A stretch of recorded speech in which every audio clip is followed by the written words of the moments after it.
की बिंदी चैनल में आप सभी का स्वागत है। तो दोस्तों, आज के इस वीडियो में आप सभी के लिए एमपी असिस्टेंट प्रोफेसर के सिलेबस में दिए गए इकाई 2, जिसमें आपको मानक भाषा के मानकीकरण, इसके तत्व एवं इसकी प्रमुख शैलियाँ कौन कौन सी है, इसके बारे में पढ़ना है।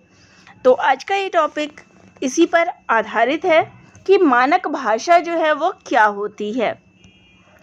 तो देखिए, धीरे धीरे जितने आपके टॉपिक्स हैं, चाहे वो एमपीपीएससी, आरपीएससी, यूपीएचएससी, ईएमआरएस, तो ये सारे जितने ही टॉपिक हैं, हम इन सभी पे चलेंगे और सभी के सिलेबस को कंप्लीट करने की कोशिश करेंगे, ताकि आपकी जो तैयारी है हर चीज़ की पूरी हो सके। तो अभी जैसा कि हमारा हिंदी भाषा का विकास जो है टॉपिक चल रहा था, और इसके अंतर्गत देखिए जो भी टॉपिक्स आते जा रहे हैं मैं आपको लाइन से कराती जा रही हूँ। तो आज हम जानेंगे, सबसे पहले देखिए आपको पढ़ना है हिंदी का मानकीकरण। अब यानी कि जो हिंदी भाषा है उसको हम मानक भाषा के रूप में भी जानते हैं। तो यहाँ प्रश्न उठता है कि मानक भाषा से क्या तात्पर्य है। तो मानक भाषा से आशय ऐसी भाषा से है जो सभी जगह मान्य हो, यानी कि जिसको सभी लोगों ने स्वीकार किया हो, उसको हम मानक भाषा के रूप में जानते हैं। इसका प्रयोग करने पर विचारों या भावों को स्पष्टतया आसान ढंग से ग्रहण कर सके, समझने में किसी प्रकार की कठिनाई ना हो, ऐसे भाषा को मानक भाषा कहते हैं। यानी कि अगर बात की जाए तो देखिए, यहाँ पे अगर मैं बात करूँ तो मानक भाषा से तात्पर्य एक ऐसी भाषा से होती है जिसको सभी लोग समझ सकते हैं, बोल सकते हैं, अपने भाव जो है वो प्रकट कर सकते हैं। तो एक ऐसी भाषा जिसको सभी लोग बोल समझ सके, उसको हम मानक भाषा कहते हैं। अब यहाँ पे देख लीजिए, अगर आप बात करें भोजपुरी की, तो भोजपुरी बोलने वाले, या हम बात करें पंजाबी की या हरियाणवी की, ठीक है, तो इन भाषाओं को एक सीमित क्षेत्र या सीमित लोग तक ही इसको बोल पाते हैं। संपूर्ण भारतवासी इस भाषा को नहीं समझ पाएंगे। तो यहाँ पे हिंदी भाषा एक ऐसी भाषा है, या फिर कोई एक ऐसी भाषा जो समूचे भारतवर्ष के लोग समझ सके, उससे अपने भाव जो है प्रकट कर सके, वो मानक भाषा कहलाती है। अब यहाँ पे आप किसी और भाषा क्षेत्र के हैं, मैं किसी और भाषा क्षेत्र की, लेकिन यहाँ पर जो हमारा संपर्क का माध्यम बना है, यानी एक ऐसी भाषा निश्चित की गई जो दोनों ही लोग आपस में समझ सके, बोल सके, अपने भाव प्रकट कर सके, तो एक ऐसी भाषा को हम मानक भाषा कहते हैं। मानक भाषा को आदर्श, टकसाली तथा परिनिष्ठित भाषा भी कहते हैं। ऐसी भाषा का एक निश्चित व्याकरण होता है। मानक भाषा के लिखने, पढ़ने और बोलने में समरूपता होती है। दूसरी ओर बात करें तो मानक भाषा सभ्य और सुनिश्चित लोगों द्वारा प्रयोग की जाती है। मानक भाषा का प्रयोग साहित्य, संगोष्ठियों, पत्र व्यवहार, पत्र पत्रिकाओं, पुस्तकों, भाषणों आदि में होता है। तो यहाँ प्रश्न यही बनता है कि मानक भाषा का प्रयोग कहाँ कहाँ होता है। तो उदाहरण के लिए यहाँ कह सकते हैं कि मानक भाषा हिंदी का अपना सुव्यवस्थित व्याकरण है, जिसके द्वारा लिंग, वचन, काल, कर्ता, उच्चारण, वर्तनी आदि कारण, तो जो भी कारण है, स्वरूप है, इन सभी में जो है उपयोग में लाया जाता है।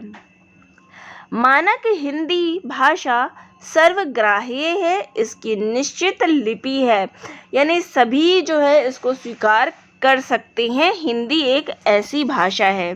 तो मानक हिंदी, तो हिंदी को जो है मानक भाषा के रूप में चुना गया। अब यहाँ पे जो अगला आप देखेंगे कि मानक भाषा का जन्म। अब जब आपने मानक भाषा के बारे में जाना, तो अब इस भाषा का जन्म कैसे हुआ ये भी जानना जरूरी है कि इस भाषा को जन्म कैसे मिला, कैसे इसकी शुरुआत हुई हिंदी की, कि मानक भाषा के रूप में स्थापित हो। तो किसी भाषा के मानक भाषा बनने में उसे विकास के विभिन्न चरणों से गुजरना पड़ता है। ऐसा नहीं होता कि किसी भी भाषा को हम उठा के मानक भाषा बना देते हैं, उसको अलग अलग चरणों से गुजरना पड़ता है। एक भाषा किसी क्षेत्रीय बोली से ही विकसित होकर मानक भाषा के रूप में प्रतिष्ठित होती है।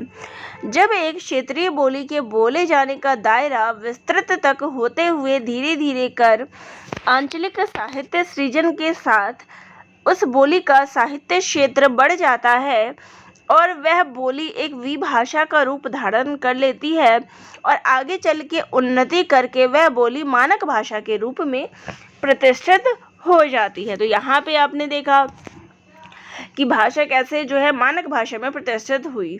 सबसे पहले क्या है, कोई भी क्षेत्रीय बोली हो गई, उसके बाद वो क्या है, उसमें रचनाएं, क्षेत्रीय बोली फर्स्ट हो गया। क्षेत्रीय बोली से इसका विकास जो है वो साहित्य के रूप में हुआ, साहित्य सृजन करने में जो है इसका विकास हुआ। इसके बाद इसका क्षेत्र और बढ़ा और ये जो है एक विभाषा बन गई और विभाषा जब आगे उन्नत कर लिया तो ये मानक भाषा के रूप में परिवर्तित हो गई। तो ये कुछ इस प्रकार से इसका चरण रहा, क्रम रहा। ठीक है, अब बात करते हैं मानक भाषा के क्या क्या तत्व हैं। तो विद्वानों ने मानक भाषा के 4 प्रमुख तत्व बताए हैं। तो कितने तत्व हैं? 4 प्रमुख तत्व हैं। सबसे पहला है ऐतिहासिकता।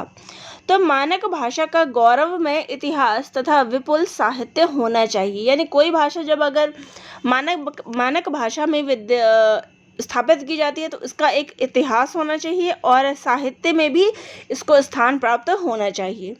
दूसरा है मानकीकरण। तो भाषा का कोई सुनिश्चित और सुनिर्धारित रूप होना चाहिए। जीवंतता।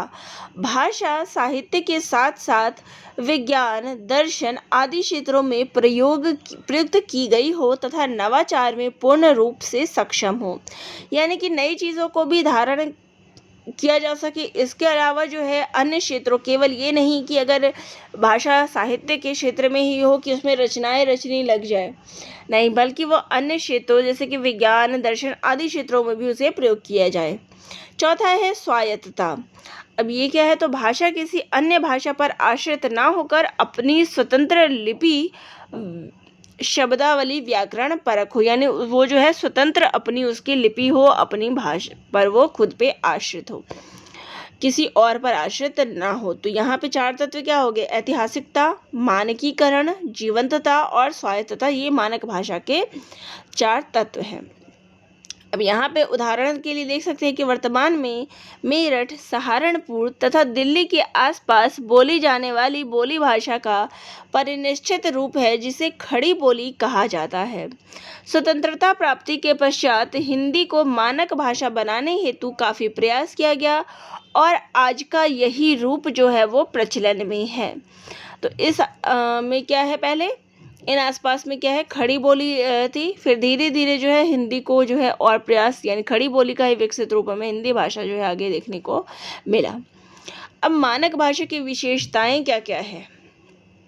कुछ तो विशेषता होगी, तो चलिए देखते हैं। पहला है राजकाज की भाषा। तो राजकाज की भाषा के रूप में मानक भाषा बेहद कारगर सिद्ध हुई। विभिन्न कार्यालयों, स्कूलों, विद्यालयों में यह भाव संप्रेषण की दृष्टि से काफ़ी सुविधाजनक होती है। तो क्या महत्व है कि इसको राजकाज की भाषा के रूप में प्रयोग किया जाता है मानक भाषा को। ज्ञान विज्ञान की भाषा, धर्म, दर्शन और विज्ञान आदि के क्षेत्र में मानक भाषा का प्रयोग भाषा की उपयोगिता को बढ़ाता है। आगे है साहित्य व संस्कृति भी की भाषा, साहित्य, लेखन तथा विभिन्न औपचारिक अवसरों पर इसी भाषा पर प्रयोग किया जाता है। यानी कि अगर हम बात करें, कहीं भी कोई सांस्कृतिक कार्यक्रम होता है तो वहाँ पे क्या है, इसी भाषा को, यानी मानक भाषा जो एक ऐसी होती है जिसको सभी लोग समझ सके, को प्रयोग में लाया जाता है। इसके अलावा मनोरंजन। तो मनोरंजन के क्षेत्र में अगर बात की जाए तो आकाशवाणी, दूरदर्शन, सिनेमा, चलचित्र, समाचार पत्र, पत्रिकाओं में जो है इसी भाषा का प्रयोग किया जाता है। शिक्षा के क्षेत्र में उपयोगिता। तो विभिन्न विद्यालयों, महाविद्यालयों के पाठ्यक्रम में अध्यापन, परियोजना कार्य तथा शोध और अनुसंधान हेतु इस भाषा का प्रयोग किया जाता है। अनुवाद की भाषा। तो अनुवाद की भाषा के रूप में अच्छे साहित्य के अनुवाद हेतु हिंदी मानक भाषा का प्रयोग किया जाता है, ताकि अधिक से भाषा के उत्कृष्ट साहित्य को जन जन तक पहुंचाया जा सके। तो अनुवाद में आपने देखा है कि काफ़ी सारी ऐसी रचनाएं हैं जो किसी अन्य भाषा में लिखी गई, लेकिन उसका जो है हिंदी में अनुवाद जो है हमारे हिंदी के साहित्यकारों द्वारा किया गया। ठीक है, अब जो है किसी अन्य भाषा में जब उसका अनुवाद जो है मतलब किसी अन्य भाषा से जब हिंदी में अनुवाद हुआ है तो इसका प्रचलन जो है, इसका क्षेत्र जो है वो और ज़्यादा विकसित हो गया है। बताए कानून, चिकित्सा एवं तकनीकी की भाषा। तो ये जो है कानून की भाषा में भी हिंदी, चिकित्सा की भाषा, तकनीकी भाषा, तो हर जगह क्या है कि कानून, चिकित्सा एवं तकनीकी के क्षेत्र में से प्रत्येक क्षेत्र की अपनी शब्दावली होती है। जैसे विज्ञान, कानून, तकनीकी आदि इन शब्दावलियों के मानक रूप तैयार किए जाते हैं जिससे इस भाषा को बोधगम्य बनाया जा सके। यानी कि हर क्षेत्र की अपनी भाषा है। कानून में अलग रूप में देखने को मिलता है, चिकित्सा के क्षेत्र की अपनी अलग भाषा है, लेकिन फिर भी एक बोधगम्य मानक भाषा जो है स्थापित की जाती है ताकि सभी लोग इस चीज़ को समझ सके। सामाजिक प्रतिष्ठा का, अब जैसे मान लीजिए अगर मैं यहाँ कहूँ तो जो मैंगो, सब लोग जानते हैं कि मैंगो जो है आम को कहते हैं, चाहे आम कह ले चाहे मैंगो कह ले, ठीक है। लेकिन अगर इसका साइंटिफिक नाम की बात करें, वैज्ञानिक नाम की बात करें तो इसको मैंगो फेरी इंडिका कहते हैं, ठीक है। अब ये अगर हम किसी को बोलेंगे ना कि आम के लिए बोलेंगे तो जन जन की भाषा है, सभी लोग आम समझ जाएंगे, मैंगो भी समझ जाएंगे। लेकिन अगर वहीं पे अगर मैं बोलूँ मैंगो फेरी इंडिका तो यहाँ पे कोई नहीं समझ पाएगा। तो इसलिए जो है मानक भाषा के रूप में इस शब्द को क्या कहा गया, आम, ताकि वो सभी लोग जो है इस चीज़ को समझ सके, ठीक है। सामाजिक प्रतिष्ठा का प्रतीक, तो मानक होने के कारण इसका प्रयोग जो है, इस भाषा का प्रयोग जो है सभी लोग करते हैं, तो ये समाज की प्रतिष्ठित भाषा होती है। एकता के सूत्र में बांधने वाली भाषा, मानक भाषा एकता के सूत्र में सबको बांधती है। राजकाज, शिक्षा, संपर्क की एक मानक भाषा होने से ये लोगों को एक सूत्र में बांधती है। तो देखिए जैसे मैंने उदाहरण दिया कि आप किसी और भाषा क्षेत्र के हैं, मैं किसी और भाषा के, तो यहाँ पे जब हम एक दूसरे से बात करेंगे तो यहाँ पे हम अपनी बात को समझ नहीं सकेंगे, ना मैं आपको अपनी बात समझा सकती हूँ, ना आप मेरी बात समझ पाएंगी। लेकिन मानक भाषा क्या है, हमें एक संपर्क सूत्र में बांधती है जिससे हम आपस में वार्तालाप कर सकते हैं, एक दूसरे को अपनी चीज़ समझा सकते हैं। शिष्ट समाज की भाषा, शिष्ट समाज के भाषा क्षेत्र में प्रयुक्त होने वाली भाषा में मानक भाषा का अपना महत्व है। इसके माध्यम से पूरे समुदाय में संपर्क स्थापित हो सकता है। तो ये चीज़ें मैंने बताई कि इसके माध्यम से आप किसी से भी संपर्क स्थापित कर सकते हैं। यानी कि अगर कोई हिंदी भाषी मतलब क्षेत्र में, जैसे कि अगर मान लीजिए दिल्ली में किसी ग्रामीण क्षेत्र का युवक आता है, अगर वो अपनी क्षेत्रीय बोली बोलेगा तो यहाँ कोई भी उसको नहीं समझ सकता। लेकिन अगर वो हिंदी बोली या मानक भाषा जब बोलता है तो सभी लोग उसको समझ सकते हैं। तो इसलिए मानक भाषा का अपना महत्व है। अब हिंदी भाषा का, यहाँ तो आपने ये जाना कि मानक भाषा क्या होती है, मानक भाषा की विशेषता क्या है, इसके अंतर्गत क्या चीज़ आती है। अभी तक यहाँ हिंदी की बात नहीं हो रही थी, मानक भाषा की बात हो रही थी। अब हिंदी भाषा का मानक स्वरूप किस प्रकार का है, अब इसमें जानते हैं। तो मानक हिंदी भाषा से तात्पर्य हिंदी भाषा के उस स्थिर रूप से है जो पूरे क्षेत्र में शब्दावली तथा व्याकरण की दृष्टि से समझने योग्य तथा सभी लोगों द्वारा मान्य हो, बोधगम्य हो। तो मानक हिंदी भाषा, अब यहाँ तक तो आपने मानक भाषा से संबंधित चीज़ें जानी। अब मानक भाषा कौन सी है, तो हमारी हिंदी जो है वो मानक भाषा, उसको वो दर्जा प्राप्त है। तो यहाँ पे उससे तात्पर्य है कि एक ऐसी भाषा जो पूरे क्षेत्र में शब्दावली, और केवल शब्दावली नहीं, व्याकरण की दृष्टि से भी इसको सभी लोग समझ सकते हैं, सभी लोगों के द्वारा मान्य है और बोधगम्य है, यानी सभी के द्वारा समझी जा सकती है। अन्य भाषाओं की अपेक्षा प्रतिष्ठित हो, व्याकरण सम्मत हो। हिंदी की आधुनिक मानक शैली का विकास हिंदी भाषा की एक बोली जिसका नाम खड़ी बोली है के आधार पर हुआ है। तो हिंदी का विकास कहाँ से हुआ है, खड़ी बोली से हुआ है। हिंदी बोली ब्रज, अवधी, निमाड़ी आदि क्षेत्रों के लोग परस्पर व्यवहार में अपनी इन्हीं क्षेत्रीय बोली का उपयोग करते हैं, किंतु औपचारिक अवसरों पर मानक हिंदी का ही प्रयोग करते हैं। यानी कि अगर यहाँ मैंने बात की कि जैसे कोई ब्रजवासी है, वो अपनी ब्रज में बोलेगा, अवधी भाषा का व्यक्ति है तो अवधी भाषा में, निमाड़ी व्यक्ति है तो निमाड़ी भाषा में बात करेगा अपने क्षेत्र विशेष में। लेकिन ये तीनों अगर आपस में कनेक्ट होंगे, आपस में बात करेंगे, तो इसके लिए मानक हिंदी का प्रयोग जो है करेंगे। तो यहाँ पे आप उदाहरण देख सकते हैं कि जो मैथिली शरण गुप्त है वो चिरगांव के घर में यानी बुंदेलखंडी परिवार से संबंधित है मैथिली शरण गुप्त, तो वो घर में जो है बुंदेलखंडी बोलते हैं। उसी प्रकार हजारी प्रसाद द्विवेदी जो है वो भोजपुर के थे तो अपने घर में भोजपुरी बोलते हैं। लेकिन जब साहित्य क्षेत्र की बात करें तो ये जो है अपनी साहित्य रचनाएं हिंदी भाषा में करते थे, यानी मानक भाषा का व्यवहार करते थे। अतः हम कह सकते हैं कि मानक भाषा अपनी भाषा का एक विशिष्ट स्तर है। तो हिंदी मानक शब्द से तात्पर्य एक पैमाना जिसकी उत्पत्ति अंग्रेजी के स्टैंडर्ड शब्द से के स्थान पर हुई है। तो अब मानक का क्या तात्पर्य है? मानक से तात्पर्य जो है वो स्टैंडर्ड शब्द से हुई है।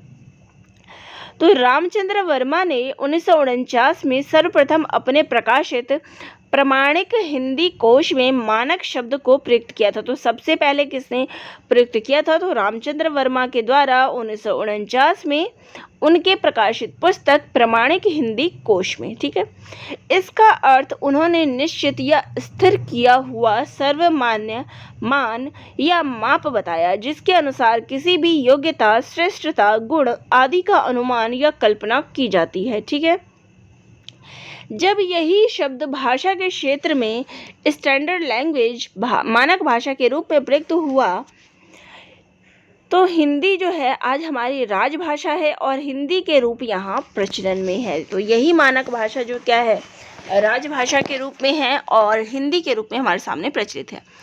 लेकिन इससे समस्या आती है कि बुंदेली हिंदी, बघेली हिंदी, अवधी हिंदी, हरियाणवी हिंदी आदि।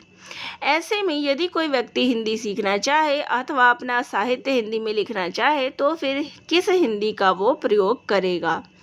तो इस तरह देखें तो एक हिंदी जिसे सभी पढ़ा सके, समाचार पत्र, दूरदर्शन आदि सभी की भाषा हो, इन सभी कारणों से मानक हिंदी भाषा को स्थापित किया गया। यानी कि हिंदी की बात करें तो देखिए हिंदी तो सभी क्षेत्र में है, कोई बुंदेली हिंदी बोलता है, कोई बघेली हिंदी बोलता है, अब आपने बिहारी हिंदी भी सुनी होगी, तो असामी हिंदी भी अलग होती है। तो देखिए हर क्षेत्र विशेष से आदमी जो है अपने तरीके की हिंदी बोलते हैं। लेकिन ऐसा तो नहीं है कि अब जैसे समाचार पत्र है, समाचार पत्र में भी आपको उसी प्रकार से देखने को मिलेगा, या दूरदर्शन पे कोई आके बोल रहा है तो वो भी आपको अपने क्षेत्र, अगर जैसे बुंदेली की बात करें तो बुंदेली हिंदी में बोल रहा है, तो ऐसा नहीं है। तो वहाँ पे जो है मानक हिंदी भाषा जो है एक स्थापित की गई, चाहे वो किसी भी क्षेत्र विशेष का व्यक्ति होगा वो मानक हिंदी भाषा को ही बोलेगा। चलिए अब बात करते हैं मानक हिंदी की कौन कौन सी शैलियाँ हैं। तो मानक हिंदी पर जिन 17 बोलियों का प्रभाव है जिसके कारण मानक हिंदी की 3 शैलियाँ हो गई है। तो मानक हिंदी की कितनी शैलियाँ? यहाँ पे 17 बोलियों का प्रभाव लिखा हुआ है, 18 बोलियाँ हैं वैसे, ये ध्यान में रखिएगा। तो संस्कृत निष्ठ शैली, हिंदुस्तानी शैली और उर्दू शैली। तो मानक हिंदी की कौन सी 3 शैलियाँ हो गई? संस्कृत निष्ठ, हिंदुस्तानी शैली और उर्दू शैली, ये 3 शैली है। ठीक है, संस्कृत निष्ठ शैली में खड़ी बोली और दक्षिणी हिंदी आती है। तो जिसमें हम संस्कृत निष्ठ यानी संस्कृत के शब्द मिले हों उसमें हम खड़ी बोली और दक्षिणी हिंदी को रखते हैं। वहीं पे अगर बात करें हिंदुस्तानी शैली की तो इसमें हिंदी, हिंदवी और रेखता आदि शामिल हैं। वहीं पे उर्दू शैली की बात करें तो इसमें अरबी, फारसी शैली प्रयुक्त है। तो खड़ी बोली में क्या है, आपको तत्सम शब्द जो है अधिक देखने को मिलेंगे और तद्भव शब्द जो है कम देखने को मिलेंगे। उर्दू का प्रयोग कुछ इस तरह हुआ है कि अब अरबी फारसी में अधिकाधिक तत्सम एवं तद्भव शब्दों का प्रयोग होने लगा तो यह उर्दू कहलाई। वहाँ पे उर्दू शैली में क्या है, तत्सम और तद्भव शब्दों का। खड़ी बोली में यानी कि अगर बात करें संस्कृत निष्ठ शैली तो इसमें क्या है, संस्कृत आ गया तो संस्कृत में क्या है, तत्सम शब्दों की बहुलता है, तो इसमें क्या है, तत्सम शब्द आ गया। वहीं पे अगर उर्दू शैली की बात करें तो उर्दू शैली में क्या है, तत्सम और तद्भव शब्द जब ज़्यादा प्रयोग होंगे तो वो उर्दू कहलाएगी। तो इस प्रकार आज मानक हिंदी के लिखित और उच्चरित रूपों में अन्य बोलियों के शब्दों वाक्य संरचना का प्रयोग होता है। तो ऐसा नहीं है कि केवल हमने इसी को लिया है, इसमें हमें अन्य जो बोली है मानक हिंदी के लिखित, चाहे हम लिख रहे हो चाहे उच्चारण कर रहे हो, दोनों में अन्य बोलियों के शब्दों वाक्य संरचना का प्रयोग होता है। मनुष्य जिस क्षेत्र में रहता है उसका प्रभाव भी उसकी भाषा पर पड़ता है। ठीक है, अब बात करें कि मानक हिंदी का आखिर महत्व क्या है। तो भारत क्या है, एक बहुभाषी देश है जहाँ पर अलग अलग भाषाएं बोलने वाले लोग हैं। तो यहाँ पर एक ही भाषाओं की कई उपभाषाएं भी प्रचलित हैं। इस तरह यह हिंदी के भी अनेक रूप प्रचलित हैं, जैसे भोजपुरी हिंदी, बघेली हिंदी, अवधी हिंदी, निमाड़ी, मालवी आदि। ऐसे में कोई अहिंदी भाषी व्यक्ति हिंदी सीखना चाहे तो उसके समक्ष यह समस्या आती है कि वह कौन सी हिंदी सीखेगा। अब ऊपर जब आपने ये देखा कितनी सारी हिंदी है, तो अगर कोई व्यक्ति कहेगा कि मुझे हिंदी सीखनी है तो वो किस प्रकार की हिंदी सीखेगा ताकि व्यवहार में उसका काम आसानी हो सके। उसी के साथ ही अगर बात करें तो सरकारी कामकाज, आकाशवाणी, दूरदर्शन, राष्ट्रीय स्तर पर समाचार पत्र, महत्वपूर्ण सूचनाओं का आदान प्रदान, फिल्में, साहित्य आदि के लिए भी विकट समस्या उपस्थित होती कि आखिर कौन सी हिंदी को अपनाया जाए। अब जिसका उपाय सिर्फ एक किया गया कि हिंदी के इन विभिन्न रूपों के बीच कोई ऐसा रूप निश्चित होना चाहिए जो क्या हो, सर्वव्यापक हो और सर्वमान्य हो। हिंदी के सभी विद्वानों द्वारा प्रयुक्त व्याकरण दोषों से मुक्त अधिकांश लोगों द्वारा समझी, लिखी व पढ़ी जाने वाली भाषा हो ताकि ज़्यादा से ज़्यादा व्यवहारिक रूप में जो है उसका प्रयोग किया जा सके। वास्तव में शिक्षित वर्ग अपने सामाजिक, साहित्यिक, व्यवहारिक जीवन तथा प्रशासकीय कार्यों में जिस भाषा का प्रयोग करता है वो मानक भाषा कहलाती है। ठीक है, अब हिंदी तो हम कई प्रकार की बोलते हैं, अलग अलग भाषा क्षेत्र के लोग जो है अलग अलग हिंदी बोलते हैं, लेकिन कामकाज की भाषा या अन्य साहित्यिक, सामाजिक भाषा, दूरदर्शन की भाषा, तो वहाँ पे हम कौन सी हिंदी प्रयुक्त करें ये समस्या आ जाती है। तो इसके लिए जो है एक भाषा निर्धारित की गई जिसको मानक भाषा बोलते हैं। तो मानक भाषा अपने राज्य, राष्ट्र की संपर्क भाषा भी होती है। तो यहाँ हम कह सकते हैं हिंदी का सर्वमान्य, सर्व स्वीकृति, सर्व प्रतिष्ठित रूप ही हिंदी मानक हिंदी भाषा है। तो यहाँ पर मानक भाषा से संबंधित जितनी भी महत्वपूर्ण चीज़ें थी मैंने आप सभी को बता दी। तो आशा करती हूँ अब आपको पूरा का पूरा वीडियो जो है इससे संबंधित समझ में आ गया होगा। फिर भी कोई डाउट रह गया हो या किसी वीडियो से संबंधित आप कोई चर्चा करना चाहते हैं तो कमेंट बॉक्स में कमेंट कर दीजिएगा। ठीक है, और वीडियो अच्छा लगे हो तो चैनल को लाइक भी कर दीजिएगा। आपके लाइक से देखिए हमें भी मोटिवेशन मिलता है। अगर आपके लाइक नहीं आते तो हमें भी मोटिवेशन नहीं मिलता, हमें लगता है कि शायद कोई कमी रह गई है, तो इसलिए एक लाइक तो बनता है। तो मिलते हैं नेक्स्ट वीडियो में, धन्यवाद।